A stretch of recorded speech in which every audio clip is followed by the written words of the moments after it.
Hello, Gemini. I hope you're all doing well. This is your love reading for June 2020. This is for Gemini, Sun, Moon, Rising, and Venus signs. And it may not resonate for everyone. So just let your intuition guide you to what's meant for you. And you may want to check out the other signs that make up your chart. And this is for Gemini, Sun, Moon, Rising, and Venus signs. Did I already say that?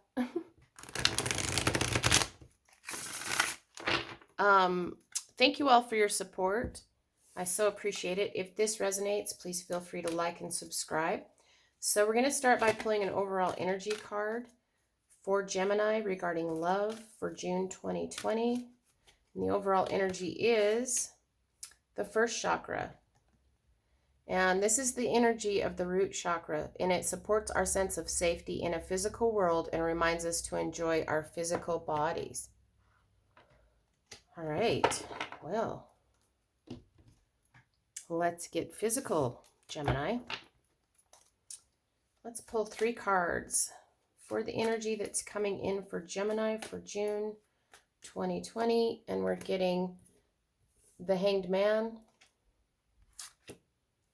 the Nine of Swords, and the World.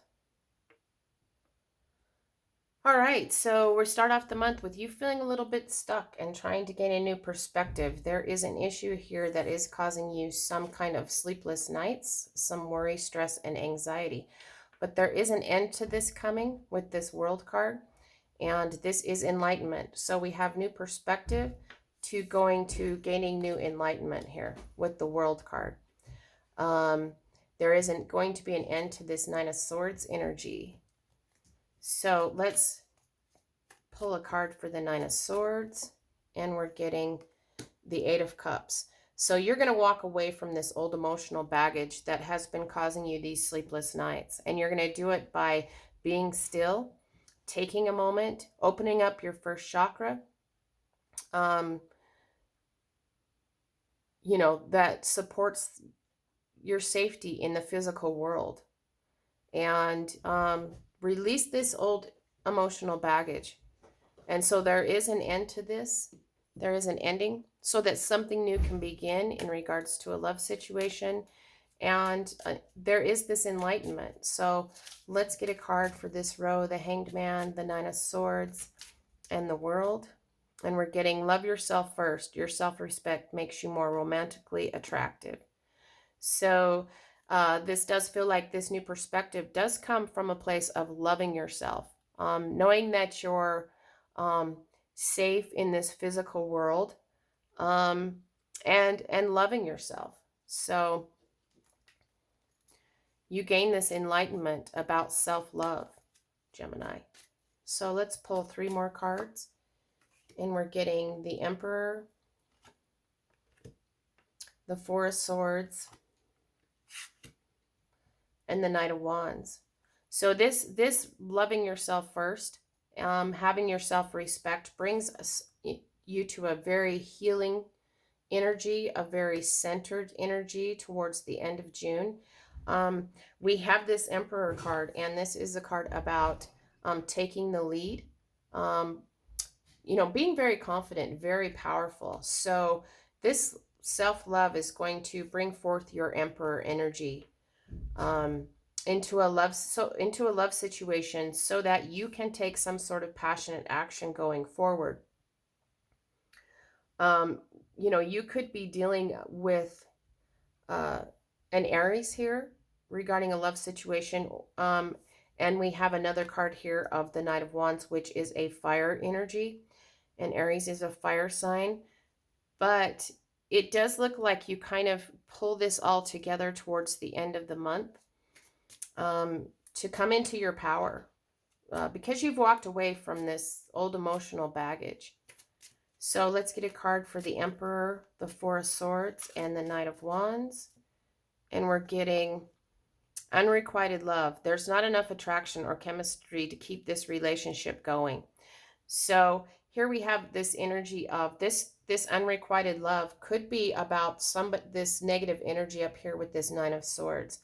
It could have something to do with an Aries. You could have several choices, but if a fire sign comes towards you, Um, this energy of unrequited love may pertain to them, but it feels to me more about releasing. This unrequited love is what you're walking away from.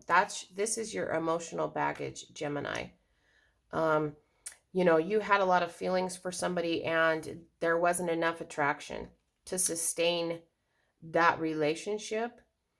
And it feels like you finally move past towards the end of June. You're finally totally over this because you have this new perspective, to walk away from this negative energy and gain this enlightenment and end that cycle so that something new can begin. You allow yourself to love yourself at this time first, and your self-respect makes you more romantically attractive and in your power with this Emperor card. You've healed, you get yourself centered, and you're ready to take some sort of passionate action, or somebody will be coming towards you to take some sort of passionate action. So let's get some guidance for you, Gemini. And we're getting very soon. Clearly decide what you want so that it comes to you now. And here we are. That ties in very nicely to this reading, that it is to be continued. It looks like towards the end of, nothing's really going to happen. Maybe it'll happen sooner, who knows?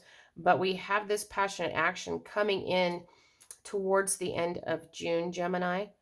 And it's very nice because you're gaining this self-love, this new perspective on yourself, on your situation.